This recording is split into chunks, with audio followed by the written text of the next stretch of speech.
Terry Della Vecchia, and this is Tom Chaplin. And welcome to Job Dissatisfaction Part 2. And it's a piece of our job workshop series. So if you're here, you completed Part 1, so kudos. You did your strengths and skills, you made your phone calls, and hopefully have an updated resume. Do you have an updated resume? Let's see, Tom, shall we? Yeah, the resume, of course, is one of the most important things. I mean, not to discount anything else because it's all important, but the resume is your ticket. So we have to, what we're going to talk about in this video is your resume, getting your resume together. It's not the most exciting topic, but it's very, very important. So I guess we also want to recap the homework from part 1 of this video. Did you, how did the skills and strengths exercise work for you? And what about inspiration phone calls? How did you make those? Because that's one of the hardest things to do. It totally is. And if you did it, kudos. Absolutely. Yeah. And what did you learn anything? Were there any big discoveries or aha moments that, a lot of times those come when you do your skills and strengths exercise? Because, so many times it's, we take things for granted. We're just, it's like, oh, I do this, this, this, and this, it becomes, we just sort of, recite. It becomes rote. It becomes very rote. Yeah. And then you don't really think about some of the things that are, more like maybe your talents that you're really good at. And you just, you kind of take them for granted. I see this all the time with people. They don't, it's like they're not even consciously aware of what they're really, some of their real strengths. Right. And it's just amazing. It's so cool when we, when we talk about them. Right, because yeah, that you're good at finance, or that this or that, or regular business stuff, but there are so many internal things that are just as important, that make up who you are, that help sell those business things that you don't think about. So one of the things that the homework was doing for you was, number one, getting you out of your comfort zone. And that's always an uncomfortable thing, but it's a good thing, because we want to know what you learned from that. How did that feel? So what we want you to do now, as we ask you these questions, we want you to stop the video and think about the answers to those. So how was the experience and what did you learn? And if you didn't do the phone call, get off your butt, do it, and then start this video again, and you will understand what we're talking about. Yeah, and I'm sure there are some of you who did not do the phone call. And it does take a little bit of, I guess, a commitment to see it through. You have to really look at the benefit of doing it and how it can help you. And it's not going to cost you much, really. No, it's a little bit of uncomfortableness. That's it. Yeah, and make that your goal. Make the result your goal of what you're going to get out of it, and then just see it through, because that's what's going to get you there. But believe me, the feedback you get from people is helpful. It is, because they see things that you don't. Correct. Or maybe that you take for granted. Right. That you didn't really, you just really hadn't thought about, or you didn't think it was important, but then somebody else comes along and points it out, that's a real talent or strength that you have. And sometimes it reaffirms something that you did think but kind of negated a little bit. Well, maybe you shouldn't have done that. Totally. Yes, absolutely. So so we want to know how it changed your perception of you. Actually, we want you to know how it changed the perception of you. we want you to think about how it felt. What was your reaction after you heard whatever it was you heard? Because we want you to actually think about that experience, not just hear what you heard, and then you kind of write it down and move away, We want you to dwell on it for a few minutes, let it percolate, think about it. And Yeah. then, is there anything that you heard that you could use in one of your stories, or that would that would highlight a piece of you that you didn't think about? That would be great on an interview. So, yeah, maybe now's a good time to ask questions and give you a chance to pause the video and think about them, and think about the questions. And then, just if you want to jot down some notes, that could be very helpful too. So, So pause it, come back when you're ready. yeah, so we're gonna keep going. We're not gonna pause it for you, but but at the end of each question, just go ahead and pause and make some notes. And really, like Terry just said, let it just, give yourself the luxury of time to let it percolate. Yeah, sometimes thoughts have to marinate a little. I like food, analogies, because I'm a food Right. person. For me, I know a lot of the questions that, just in general that we ask in our coaching sessions they're designed to make you think. They're not supposed to be easy, Mm-mm, so that you're going to have the answers for right on the top of your head. right. You really have to look within. Yeah, So, they're not open. They're not yes, no questions. They are things designed to have you write a sentence or think about the sentence, or we're not asking you yes, no, we're asking you, how did it make you feel? yes, yes, You need to answer that. How uncomfortable was, what was uncomfortable about it? Not was it uncomfortable, yes, no, that doesn't work. What was uncomfortable about it? right.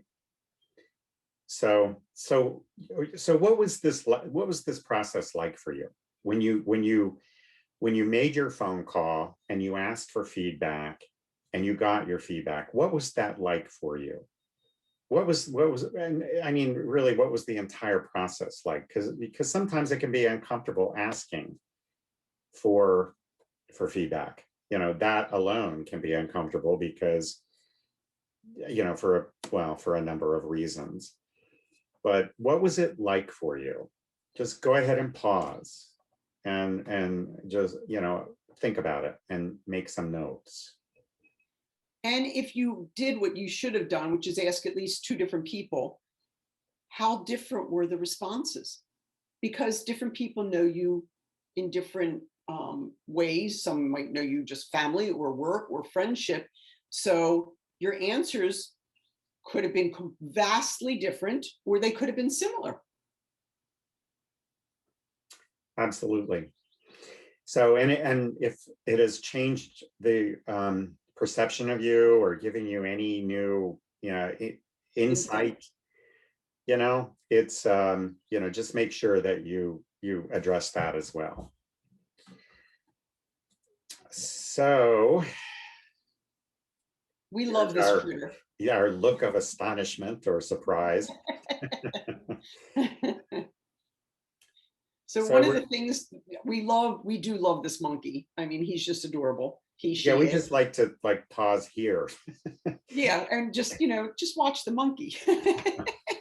Anyway, his look is so appropriate for what we hope happened to you, that you opened your eyes a little, you had a little bit of astonishment to the different aspects of you. This could be your oh wow moment, where you did learn something new, like the monkey obviously is totally, astounded about something. He's had a revelation. So we thought this was very appropriate to show what we hope happened to you.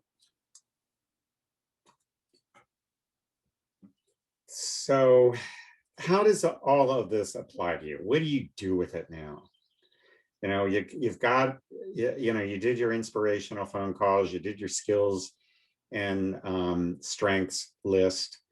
You made that, and you've had some aha moments, hopefully. But what do you do with all this? What good is it? And I guess to answer, well, there go my dogs. I think somebody's at the door. The the um the way we use that, I mean, that's just that what these exercises you've done are really like gold. They're great information because now we can start building the elevator pitch, and we can work on your resume, we can work on the cover letter, and we can compose stories that you will be able to use in your interview. So it's really this is just, this is great information, and it's a starting point. It's where you begin. Agreed. You can't do anything without some of the information. And So of course you moving, have your old go ahead. information too. We're not telling you to throw anything out, but it's just, this is helping you to compose the things, put together and write, and be maybe be more creative, and be able to see yourself in a different light.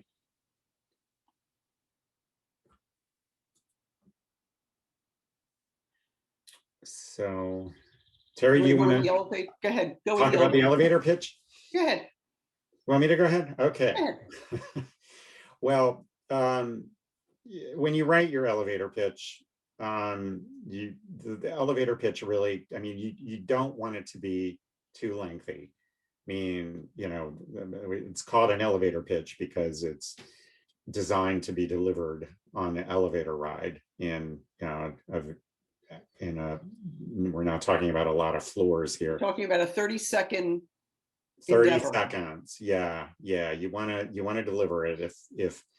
If the person you're delivering it to has an interest in hearing more, they will ask questions, and which is great. And then you can talk. But the elevator pitch should consist of a few sentences describing who you are. It should be brief, it should be true and compelling, and it should be unique. You want it to grab attention. You don't want it to be boring, because you want to, in those 30 seconds, you have a limited amount of time to get somebody's attention and get them excited. So you want to be excited about what you're saying. So, and you're probably not going to be excited about it if it sounds boring. So this may take a little bit of thought once again, but you go back to your skills, you go back to your strengths, you go back to the feedback you got from people, and you can build something that is creative and interesting. What else? Let's see. If you deliver your pitch, once you deliver it, you want to shut up. You don't want to keep talking. You want them to be interested enough so that they ask a few questions that you can then answer. It's really important that you don't dig a hole and just keep talking because there's silence. Silence is okay. Which, definitely. Silence is good. And which also, I think the one reason people keep talking is because they may feel like they haven't ended their elevator pitch in a very good way. So they keep talking. I know I would do that. I have done that before in the past. So it's the one thing I recommend is practice this. Stand in front of the mirror. Just recite it deliver it to your spouse, your partner, your kids, your friends. Stand in front of a mirror and give it to yourself. Yeah, because you need to be comfortable with it. And I can't tell you how many times I've done this exercise where I've written my elevator pitch and then I say it out loud and it just doesn't feel right. Yeah, it has to flow and it has to be in your voice. And sometimes when you write things, you're writing it not the way you would naturally speak it.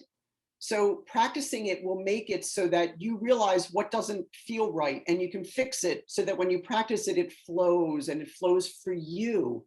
Right. Yeah, you don't want to sound like you're reading it. No. Like you've pulled out your piece of paper and you're reciting it. Yeah, it definitely needs to flow, and it needs to be natural. And your enthusiasm and passion has to come across. Otherwise, why are you even doing this? What's it for? So make sure you're excited. You're passionate about what you're talking about. It's and there's an example that, and I'm not going to go into an elevator pitch because we're going to do that in a second, but um, there's an example is there, at Johns Hopkins Hospital, which is a gigantic hospital in Baltimore. If you don't live under a rock, you've heard of it. So there's the VP of maybe nursing or something is on the elevator, and they're tagged, they all wear their tags, doctors and nurses and everything. And somebody came on the elevator, the doctor's going up to the 6th floor, this other person who is already working at the hospital, but is looking for a promotion into, it just so happens that person's department is going 1 floor below, and they're on the 1st floor. So how long do they have to the 5th floor? They've got like no time. So do you just let that pass by because the stars align and you happen to be on the elevator, and the only two on the elevator are you and this guy you want to work for? Are you going to let it go, or are you going to do your spiel? I'm Right. saying you get off your butt and you do your spiel. It's a good networking opportunity on the elevator. Absolutely. And it's quick. You say, oh, I'm so glad I was on the elevator with you. I was thinking about, if I could slide by your office and maybe take you out to for coffee, because I have wanted to get in your department for years. And I understand you have an opening and I think I'm perfect for it, for blah, blah, blah, blah, blah. Boom, done. Yep, perfect. Absolutely It's perfect. quick, it's fast, it's passionate, and it's about you. Yeah, and so you use this for networking. You can use it, as a way to kind of kick off your summary and your resume. You can use this in LinkedIn, the summary in LinkedIn. But you want to make sure that you're ready with a couple of versions, because like the example Terry just gave you in the elevator at Johns Hopkins, these people, we could just call it technical. You already speak the language, so you don't need to get real fancy and try to sell yourself or anything like that. I think what Terry said is the perfect way to do it, because you can see who the person is by reading their badge. If you don't know, you can see this is an RN, for example. And so that's a great way to introduce yourself. But what if you don't know your audience? What if this is a chance networking and they just walk up to your table? What happens then? Right. What if you're at a party? And they say, what do you do? That's when you use your elevator pitch. Yeah, and you're at a party, so you want to be. It's got to be a little different. Yeah. So this is. But you never know who you're going to run into. So even at a party, yes, it has to be a little different, but it's still about who you are. And if you're looking for a job, you're going to say that in your elevator pitch, even at a party. Say, I've just started sending out some resumes. I really want to get my foot in the door at this kind of an organization, blah, blah, blah. You never know with that person might say, hey, wait a minute, I want you to meet this person over here. They do have some openings and you sound like you might be the right person that they're looking for. You don't ever know when it will be useful. Right. You don't know, because everybody you talk to knows somebody else, especially in Baltimore.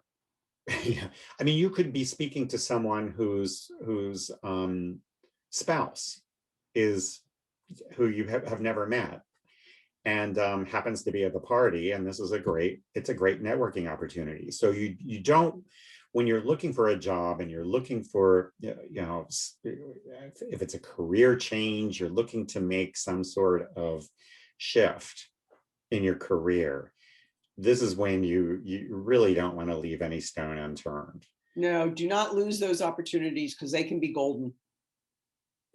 So what else do we want to say? Well, let's show them the samples. Okay.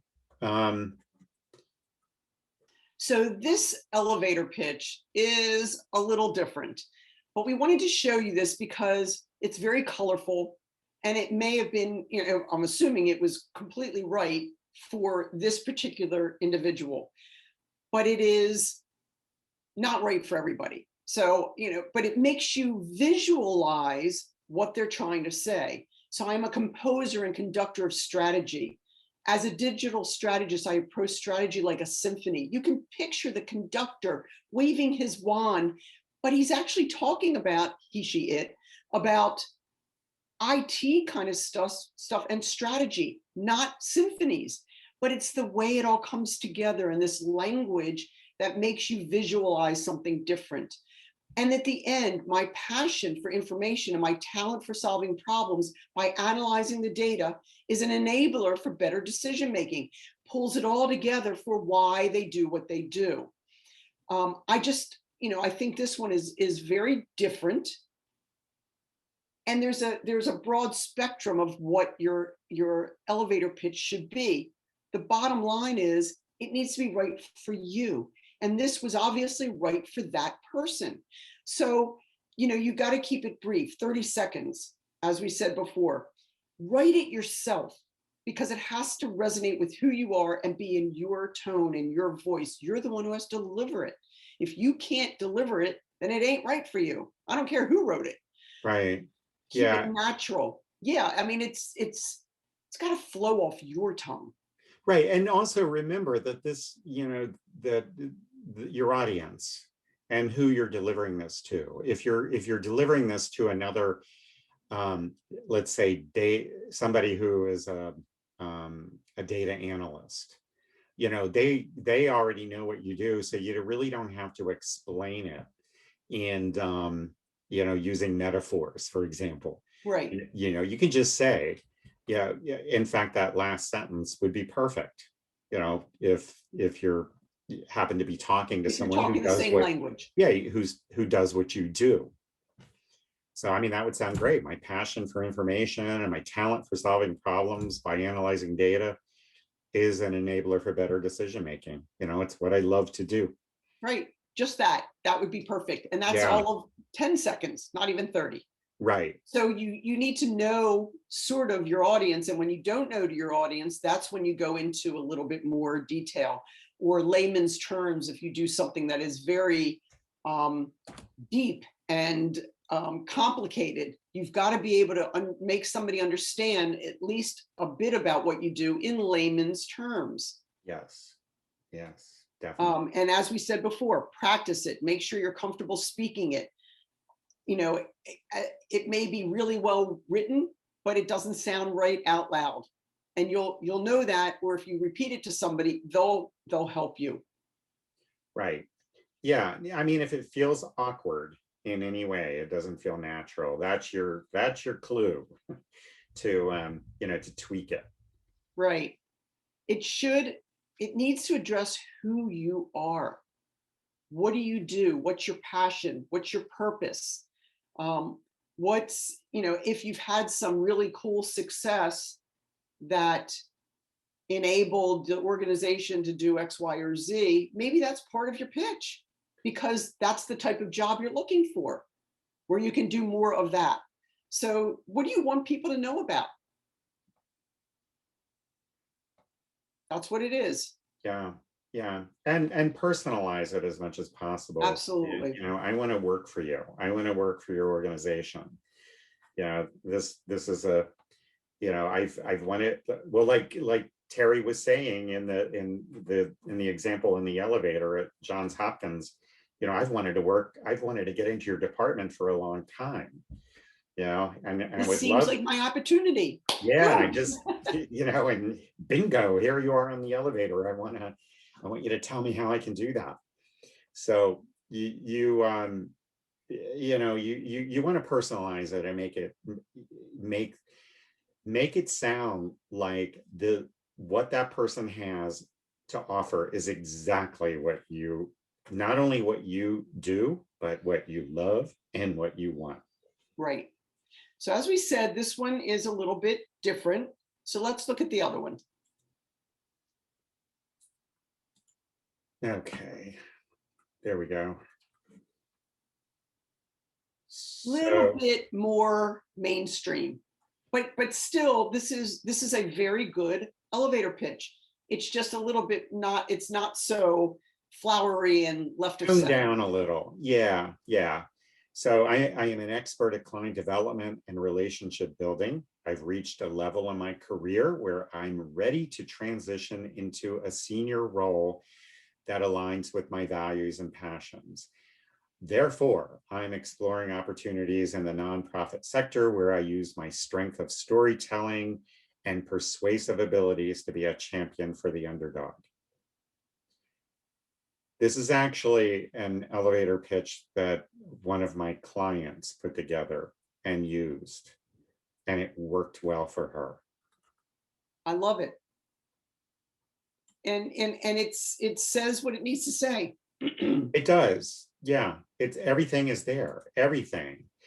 And and what she wanted to do was she wanted to make it was really, she didn't want to be in the same type of role she'd been in. She'd been in a very senior role.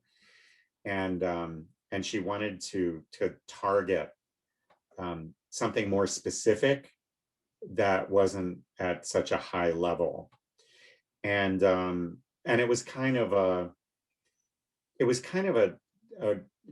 that's always kind of a sticky wicket, because if you're, like, let's say you're an executive director and you're looking for a VP position, people want to know why. Aren't you going to want to just take over the organization once you get in? Yeah, it's something that it's a hard sell for in a lot of situations, and that's the way she got around it. She'd reached a level in her career, a very high level, and she wanted to make this shift. So I guess that's it for elevators. Yep. We're gonna Moving into the next piece, which is resumes. One of the things you have to understand about a resumes are just the facts. That's all they are. You use the resume as the vehicle to get you in the door for the interview, because the interview gets you the job. Just the way it works. So the resume has, includes the facts of you and your experience, period. That's it. It's your It's like, ticket, and yep. you want it to be easy to read. Yes, you can't make someone work too hard on your resume. They can't figure out, if your experience is not in chronological order, or your summary doesn't make sense to why you're going from with looking at your experience and then you're taking a completely different tact. Don't make people work too hard. You have to explain yourself. So the summary, 3 to 5 sentences. You can have some skills and highlights, 2, 3, 4 bullets. You don't have what's it called? Excel spreadsheet with like 20 bullets on it with your skills. That's ridiculous. Nobody's going to go past that. It's going to hit the trash, the circular, and they're not going to move on. Right. And you have to keep in mind that you don't know who's going to be reviewing your resume. Who are you sending it to? You may not know who is going to give your resume that initial screening. And it could be a recruiter, not even somebody at the company, or it could be HR and they don't know a lot about the job, or it could be the hiring manager. You have no way of knowing. Right. And I can tell you that if you are receiving, you get an incredible response to a job posting and you're getting a lot of resumes, you're not going to want to read each one. You're going to skim it and just see, okay, does this person look like a fit? Like just an initial fit? Do they have the keywords, the buzzwords? What am I looking for? So you really it needs to be very simple and easy to read for the person who's reviewing it. Some tips about your resume. You only get about 6 seconds for somebody to kind of glance at it and decide, are they going to read more or trash it and move on to the next candidate? And there's probably a pile of resumes on somebody's desk. You never know who you're going to be interviewing with. You have not a clue, or not interviewing, but who's going to read your resume. And you only have a moment to impress them. It's like you don't get a second chance to make a first impression. This is your first impression. make it count. So you need to tailor your resume for every single job always. There is no um, one size fits all. It just doesn't work that way. There are key words that are in a job description and algorithms that systems use to upload resumes. And if you don't have some of those key words, you're not going to make it to somebody's desk. It just boots you right out of the system. So you're not lying on your resume, you're changing some words around to match what they are looking for because you have that skill anyway. You're just rearranging your words, moving some things around, but your resume is still always in chronological order. You always make it readable. And I know Tom wanted to talk about your summary and that kind of stuff. So what do you want to add to this slide? So I think a few things that are also important are you want to make sure that you keep it to one page if you can. I mean, if you have had a significant number of years of experience, then it's going to be hard to limit it to one page. You'll probably need two, but again, you don't want it to be too wordy. You just keep what is necessary for the job you're applying for. There may be some things that you need to delete and you can add back in for another job. But also you don't want to, jobs older than 10 years, you don't, especially if your experience has probably changed a lot in the last 10 years. So if you're giving an in-depth description of what you did in a position 10 or 20 years ago, it's not relevant. Right. It no longer applies. So you can just abbreviate it, put in some bullets that are important to what you do now. Or it may have been, something, a big success from that time that you don't want to drop off the resume.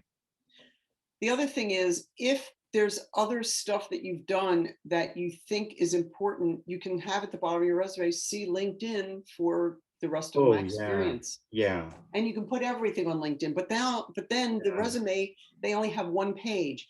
And here's a big no-no.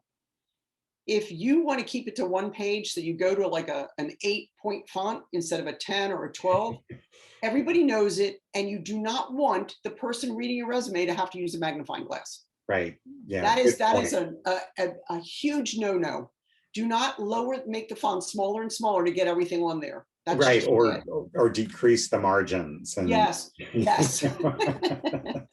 So there's no margin. Yeah. You want white paper or white space. Yes. Definitely. Don't fool around and think you're tricking somebody, because you're not. Yeah, right. I got it to one page. Yeah, it's one page, but I can't read it. Yeah.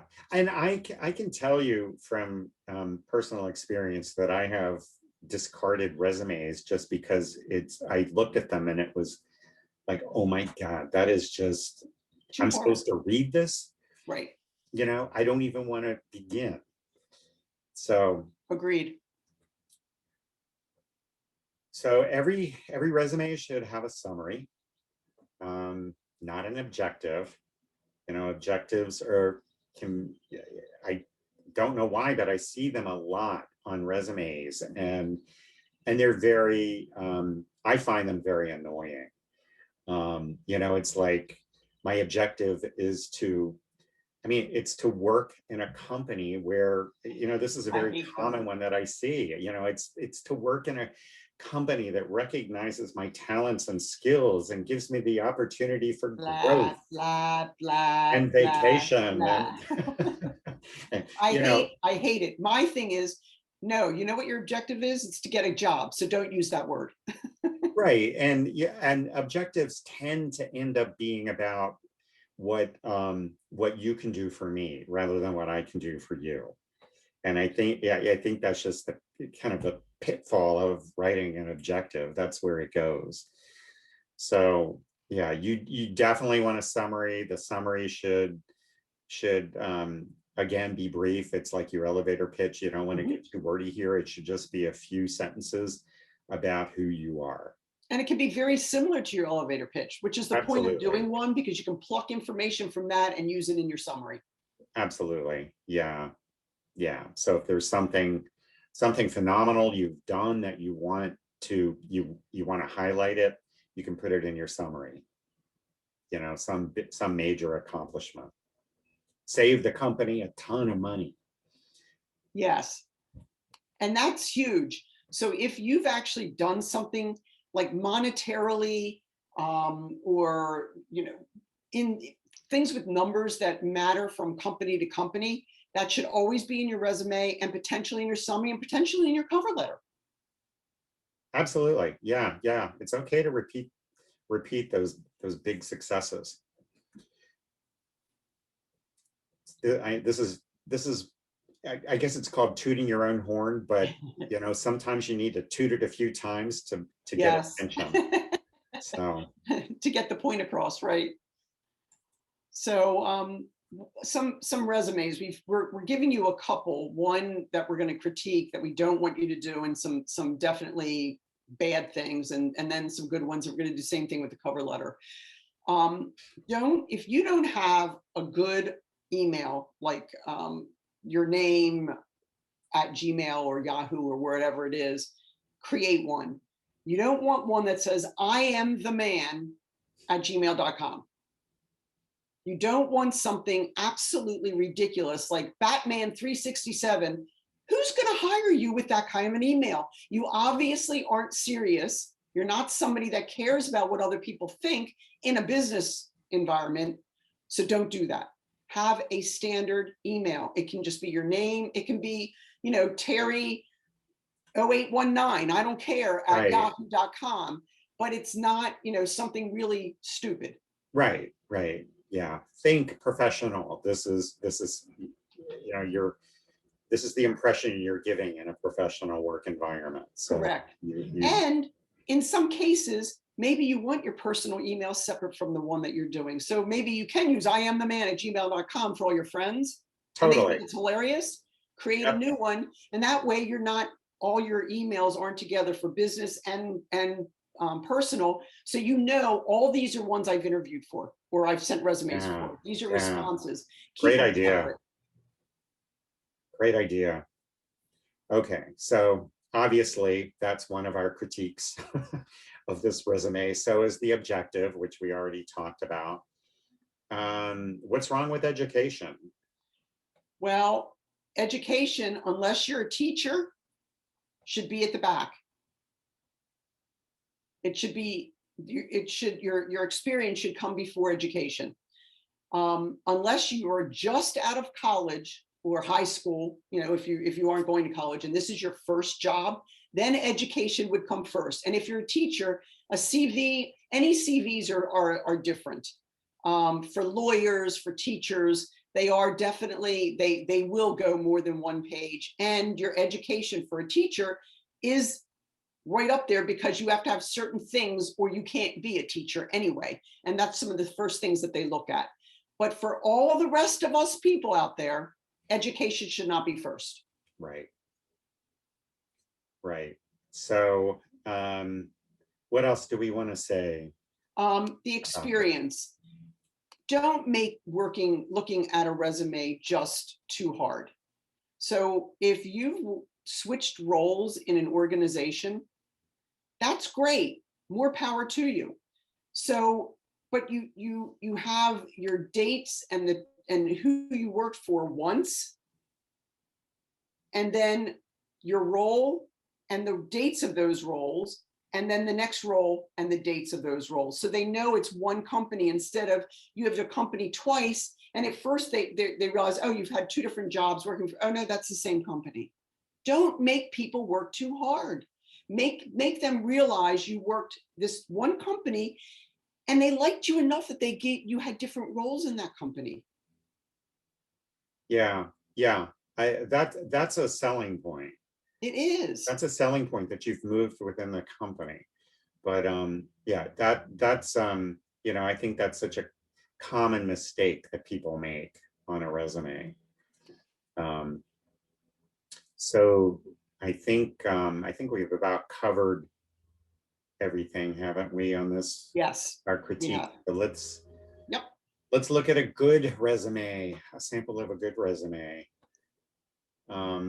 So this one, which we've already talked about, this as a summary.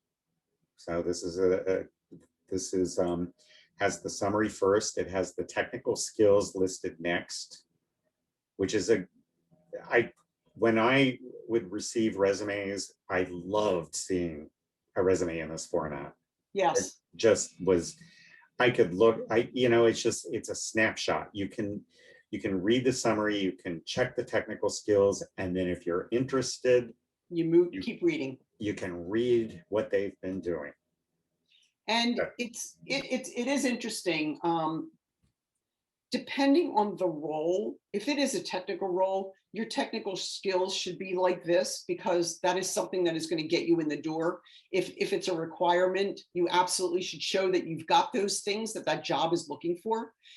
If they're preferred or it's not that kind of a role, technical skills could be in the back where you say, yes, I've got Word and Microsoft Office or whatever, depending on how big a place it has in the scheme of that job. But this type of a resume is awesome because he's exactly right. Easy to read, you can see what's going on. And if the technical skills don't match, you're not going to read on anyway. Right, right. So, no time is wasted with this resume. And here's the second piece of it. Yeah, just part two, and the education is at the bottom. Correct. So, and the descriptions are in bulleted format, kind of a bulleted sentence type of format, which is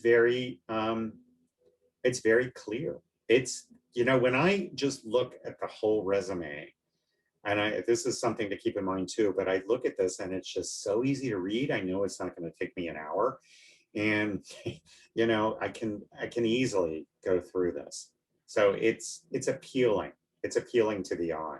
It is. And this actually, we split it apart so it's easier for you all to read, but it was one page. Now, granted, they didn't have a whole lot of experience so that it didn't have to go to more, but you can always cut down some of the bullet points because you only want the ones that are really applicable to that job or that are most important. Now, this person, maybe all of them were, but they didn't have a whole lot of experience anyway, so it went to one page, they can do more. Depends on how much work experience you have, where you are in life. The other thing is, resumes don't have to be just black and white. Your name can be in a medium blue. You can use a slight border as long as it's not obtrusive. You can make it so that it stands out a little bit from another resume, but it has to be within good professional business sense. Agree. So I guess we're ready to move on to the cover letter now. Yep. Covering a lot of stuff today, but the cover letter, of course, is also very important. Don't forget the cover letter. It introduces your resume, and it's your opportunity. Again, you can make it easy on the reader because you tailor the cover letter to the job you're applying for, and you point out what's on your resume that you want them to see. Because then they will keep going. Yes. So what are the things we want to cover here? Well, the same as the resume. There are no standards. The cover letter gets redone with each job you're applying to. And when you write the cover letter, ideally you want to have a name. You want to know who you're addressing it to. And of course, if you don't have a name, because there are a lot of times you're not going to know who's going to be receiving this. You can refer to you can say dear hiring manager or to hiring manager. The other thing is, in this day and age, obviously everything gets uploaded. There is no snail mail. You're not mailing or stopping in someplace and dropping off a resume. Typically, you are uploading it online. Some places allow you to do a cover letter. Some don't. They want the resume only. Right. So here's a little caveat.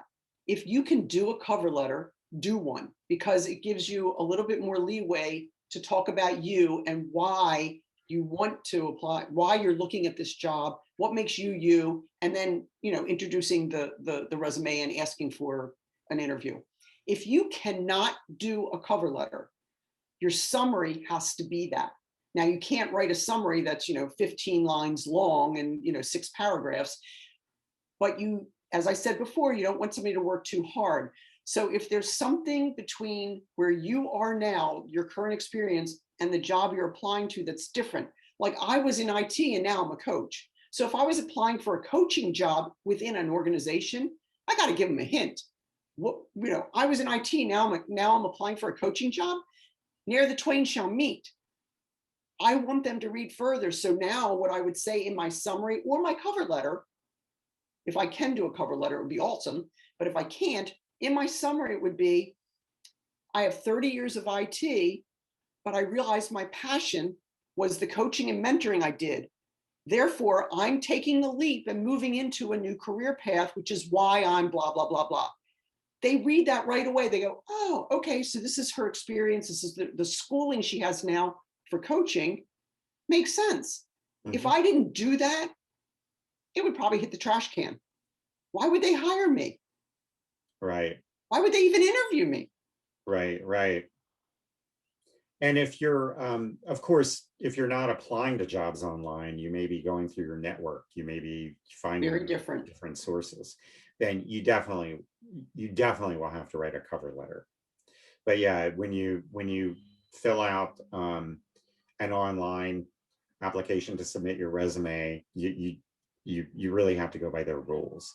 Yeah, no choice. You got to Yeah. do what they want you to do. So Yeah. you make it work for you. Right. Of course, what some people do is they circumvent that process and find out, get a connection within the company, and then kind of network their way in Right. around that. If you can do So- that, that's the best way to get foot in the door for an interview. If you know somebody at a company, for which you want to apply, use that network. I know it's sometimes a tough thing to do, but if you can, use it. Right. Take somebody out for coffee. And it's also a good idea to, you can target companies. You can find, identify. I always think it's a good idea to have 5 companies you're working with, but 5 companies that you would be interested in applying for. Yeah. Going to work for. And then trying to network your way in rather than look online to see what they might be posting. But anyway, moving on here. The first paragraph of your cover letter should cover your expertise and explain the role you're applying for, right? You kind of want to get that out front. You just, you want to say, I'm great. And here's why. And that's why I think I'm just perfect for this position. We'll give you better language than that in a second, but that's basically I like that one. Yeah. I'm awesome. Hire me. Yeah. And then the next 2 paragraphs should highlight your relevant experience and give specific examples of it. Because you've already told them in the first paragraph how great you are for this role. So now you want them to see why. So that's what you're backing that up with proof. And then, of course, you close the cover letter, you follow up with a paragraph of why you're excited to work there. And of course, you want to thank them for their time. Thank you for, considering me. And, I look forward to an interview. Ask for the interview. That's an important step. You want to show interest. One of the worst things you can do is send a canned cover letter, and it's not personalized. You could send this to 1,000 different jobs. It wouldn't matter. There's nothing in there that tells me why you want to work for my company in this job. And that's what I want to see. Yes, agreed. So we have a couple to show you, a bad and a good, because that's the way we roll. Give you both sides of the coin here. Yep. And the cover letters were kind of long and we wanted to make it so that you could read them. So we split them apart. We cut them in half so that the good, bad one is in 2 pieces and the good one's in 2 pieces. So one of the first things is many companies are hiring for multiple positions at once. It's just not a one-stop, so they could be hiring for analysts as well as line workers or a chef or whatever. So you can't say, I'm very interested in the position you advertised. If they've got 6, how the hell do they know what you're, what you're interested in? They Right, don't have a clue. that sounds like a canned cover letter. It is. It's exactly what you talked about. Yeah, so yeah, you want to personalize it. You got to personalize it. And so you always write what the job description position was. Some of them have numbers, some of them are whatever. It doesn't even matter, but you write what it is. And then somewhere in it, if you're writing what it is, why you'd be in a good fit for it. Not just listing your skills. I possess excellent, organization and communication. Who cares? Right. Why is that applicable? And I think it's important to really state that this, based on your understanding of the position, that this is why I think I'd be a really good fit. Right. So this particular one, and if you switch to the next piece of it, is just, it's wrong in a few ways. And another one is the summary of experience. You don't have to review everything that's on your resume. They're going to have your resume. You do it in a way where you're using words, not necessarily bullet points, where you have explanations, not just a list of words about, I have this, because it's already on your resume. Why is that appropriate? Why is it applicable to the job for which you're applying? You can't just, I would see this cover letter and I wouldn't even look at the resume. I don't think I would just either. move on. Yeah, I don't think I would either. And plus, I think, I think my first red flag would be that they didn't list the position that they're applying for. You should know the position. Well, and then I have to work harder to figure out which one it is. Well, yeah, then there's that. And I'm sorry, that's not what me as a hiring manager or HR person or recruiter, it's not worth my time. Right. The other thing is, you do not want to put your current salary and blah, blah, blah. Always use a range. And Tom's gone into that before. It's just smarter. It gives you a little bit of leeway. Right. And it's too soon to give your salary. You don't know anything about the job. You don't know. Yeah. And you should have a range you're looking for. Yeah. You never want to give your salary in one number. You want to give a range, and there's very good reason for that, which we will cover in the salary negotiation video later. But yeah, that's just for now. Keep in mind that it's important to give your salary in a range, but not yet. This is way too early. Yeah, I mean, it's just too early in the game. The other thing is, ask for the interview at the end. So moving on to the good one. Let's look at the good one. So, I think this is I really like the way this starts out. I'm excited to have found the opening for, of course, whatever job is for, and I think this is kind of a template that this client was using, where she could plug in the job title, she could plug in the name of the organization, and then kind of alter other things as needed. But this position is an excellent match for my skills, experience, and professional goals. Not only do I have extensive experience working with diverse communities, but I also have a strong background in grants management, both in writing grants and grant making. It is now my goal to use my expertise to liaise with grantees to help them thrive. I mean, that in one paragraph says it all. Absolutely. You can read that one paragraph and know if you want to go any further. Mhm. And so she, goes on to talk about her, her previous experience and her successes, and then points out what's on her resume that is applicable to this job. So Yeah, the only thing that on here, on this particular one, and they say, I look forward to discussing this opportunity with you in detail. My resume is attached. So they're not asking for the interview, but they are sort of, they're saying, I want to have this discussion with you. Sometimes you have to be black and white with that kind of thing, depending on your cover letter and what position you're applying for.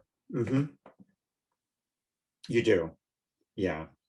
But I love this cover letter. This is, if you're going to look at any of them and plagiarize, this is the one to plagiarize. Right. Yeah. This is and I think, I'm going to go back a slide, but just taking this first paragraph and making it your own is you've got everything you need here to get Yeah, started, and then you just of course have to fill in. This all has to be you, sure. of course. But you're right. Taking that first paragraph, and it would be a fabulous start to get the juices flowing and get you on your way to a good cover letter. Yeah, and this was important, and I want to mention this also because this person was relocating from the other side of the country, and that sometimes can be a reason to dismiss your resume. If you don't mention that you were, like, you're in I don't know, Tampa, Florida, and you're applying for a job in Chicago.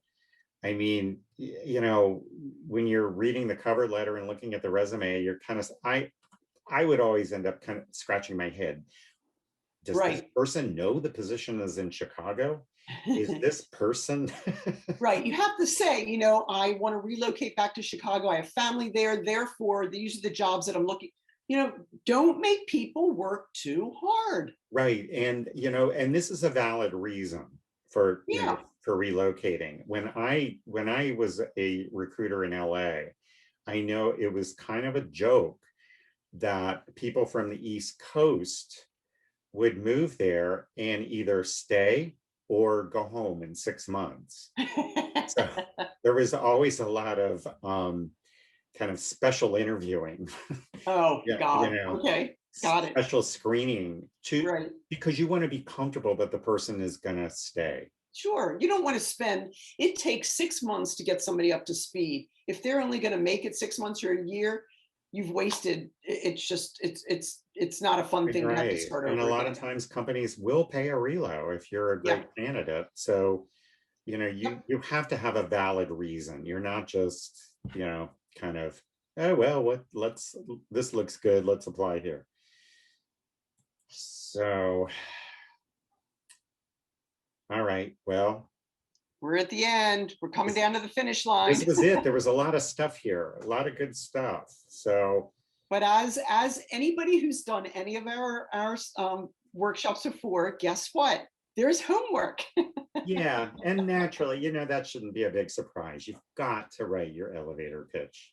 Be ready with that thing. I mean, Yeah. it's just, it makes you feel, you don't want to be caught off guard when you're looking for a job and you start rambling about what you do, and which is so easy to fall into that trap. It's very, very easy. So you want to be clear about your who you are and what you're looking for, what you want. So And you then want to write use, your elevator pitch. right. So yes, write your elevator pitch and then use pieces of that once you've got it honed and you're comfortable with it. use pieces of it in your resume or your cover letter. It's okay. Um, it's who you are, it's what you're doing. So having part of it in all three is perfectly natural. Yeah, and I'm gonna add one more thing on And here in too. LinkedIn, can be in LinkedIn too. Oh Your yeah, summary. LinkedIn is important. That's a whole nother video. Yeah, it But is. yeah, LinkedIn is really Social important. media is a whole different thing. Yeah. But I'm going to add one more thing here. I think it's a good idea to have, and what a lot of my clients will do is come up with a template for their cover letter, Hmm. so they don't have to completely reinvent it Oh every yeah, single. and highlight the things that you have to, that you know you're going to plug in so you don't screw something up. Right, just like we did in the sample of the Right. good cover letter. Yeah, you'll have things that will change, that you'll modify for each application, but it's a good idea to have that because it does take some work. It takes some thought to put together, and just having it will kind of facilitate the process of sending in your resume. And then, of course, go get a job. Right. Well, and That's the the other final thing step. is, even with your resumes, you need to write down or keep a list or call them whatever, so you know this is the resume that I sent to this job. This is Yeah. the resume I sent to that job. So when you Right. go, when you're lucky enough and you get the interview and you bring extra copies of the resume, you're not bringing one that you sent to somebody else. That's Right. that's that's off to a bad start. You cannot redo that first impression. Yeah, right. You want the versions to match. Yes. So when they ask you a question of something on your resume and you don't see it during an interview, what are you going to do? Yeah, no. Oh my That's like God, a bad thing to happen. it's one of those uh-oh moments. Yes. Saturday Night Live moment that you can't get out of. But so yes, go do your homework. If you need help, as we say with our questions, if you're writing your resume or your cover letter or summary, any of those, coaching@jobgreatness.com. We are perfectly willing to answer a query or review something for you and say, oops, no, I'm not so sure that's the right thing to do. If send it to us, we read our emails. We'd love to help you. We're here. There's more videos out there. We'd love to help you with your interview skills when you do get the interview, because if you update your resume and your cover letter and you have your elevator pitch, we think you're going to get the interview. Absolutely. Yeah, if you do all this right and your resume is the ticket, and if all goes as planned, you will get an interview.